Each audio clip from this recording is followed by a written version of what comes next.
What is up, my Squirtleites? It is I, your king, with not an update video, but actually a brief opinions video on the nature of virtual reality, now that we have finally seen the PlayStation VR, the third of still yet to be seen more competitors in the virtual reality space.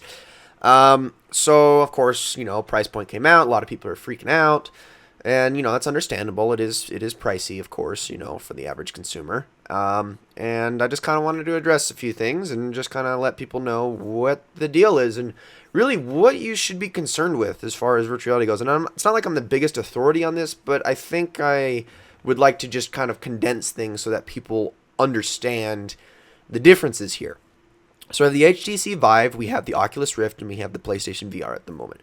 The HTC Vive is the most expensive, and also is barely the highest end technology. Oculus Rift is a little bit below that, but also considerably cheaper, and in many ways I think it's better. However, the difference is Oculus Rift is a little bit more focused on PC gaming, while the Vive is actually focused on things aside from just gaming. It's got a lot of different utilities and a lot of adapters for things that don't have anything to do with gaming. So that's really why it's the most expensive. It also requires a little bit more of a setup, but it is supposedly supposed to be the best one. That's at least what they say, but it's really personal preference. Then there's the PlayStation VR, which is technically inferior to the Rift and Vive, but not by the hugest margin. It's got the same refresh rate. It's got a slightly worse resolution, still 1080p, but not quite 2K or 4K. And obviously it's technically lower quality because instead of requiring a $700 to $800 PC or more, it actually only requires a $400 or less PS4. I mean, I've seen them as low as $300, and then a $25 PlayStation camera. So PlayStation VR is much more consumer friendly. Let's get that right out of the way.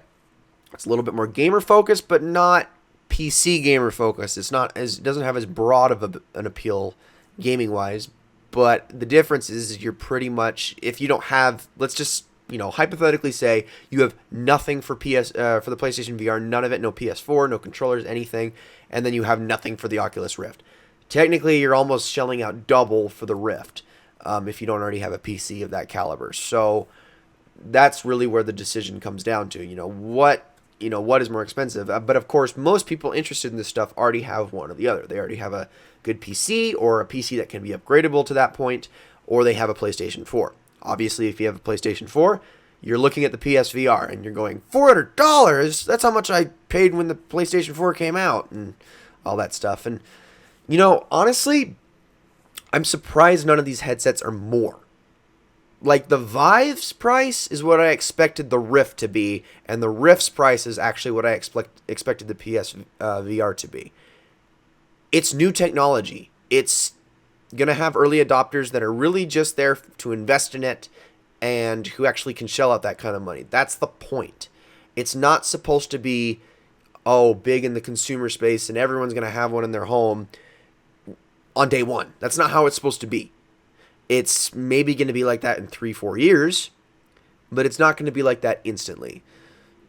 PlayStation VR is specifically for PS4. The thing that it has going for it that I am very excited about is the cinematic mode. And this is actually the whole reason I want virtual reality. It has nothing to do with all these virtual reality gimmicks. Oh my gosh, virtual persona, I'm there in the world. Look at my hands move. No, I don't care about that.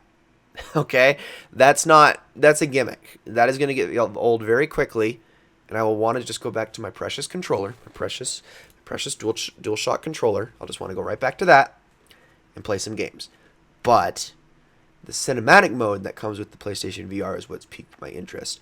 It is a mode that comes with three zoom options, so you can you play it with different fields of view, and it is compatible with any PlayStation 4 game, any at all.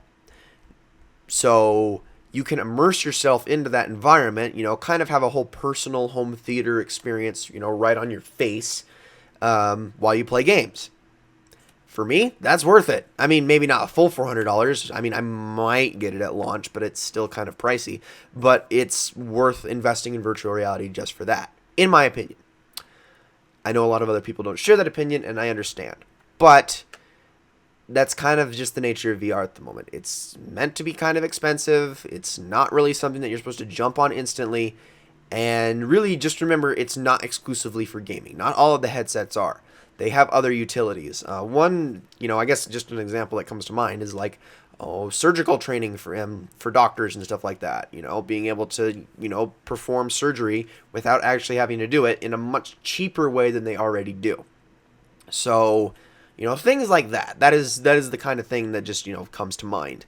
Interactive experiences like maybe with schools or something like that, like being able to interactively check out things, or like let's say you're doing science or something like that, and you're in an interactive lab that's not actually real or there, or you can't afford the materials for it, but being able to test things out, stuff like that. That's stuff I can see the Vive and the Rift doing. The PlayStation VR, it is, in my opinion, it is a home theater on your face. That is what it is. And for me, for gaming, that's the most I could ask for with VR. It greatly enhances the experience. Don't get me wrong. I mean, I know as simplified as it sounds, everyone's like, oh, that's stupid, Honestly, I think that's going to make a huge difference in gaming, and it's definitely going to make things a lot better, and also probably keep developers more technically minded now that they know that people are going to be looking at things in even greater detail now that it's strapped to their face. So, who knows? Who knows exactly what this is going to tell, but I don't think it's a matter of urgency, and it's a whole reason to be freaking out right now. But yeah, those are kind of my thoughts on the whole situation. I mean, I'm excited for it. I'm extremely excited for it. I've tested the Rift out once with, it was a few years back, so it's probably improved since then. And also, it was with a pretty crappy demo game, but hey, even then I could still see the potential with what the Rift is trying to do. And, I'm sure it's improved a ton since then, and that just gets me all the more excited. So, yes. Anyway, that is it for this video. Thank you all so very much for watching, and I will see you all in the next one.